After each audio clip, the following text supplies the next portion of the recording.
Modern air warfare is evolving rapidly, and India is determined not to fall behind. The emergence of stealthy adversaries, advanced missile systems, and swarms of unmanned drones has made older fighter jets increasingly vulnerable on the battlefield.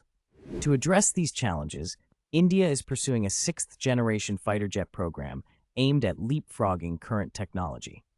These next-generation jets will feature state-of-the-art stealth capabilities, rendering them nearly invisible to radar and capable of penetrating the most sophisticated air defense networks.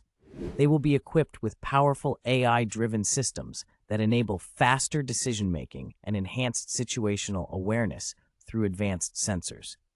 A key feature of sixth-generation fighters is their ability to operate seamlessly with unmanned drones, allowing pilots to command drone wingmen that can scout, jam enemy systems, or strike targets independently.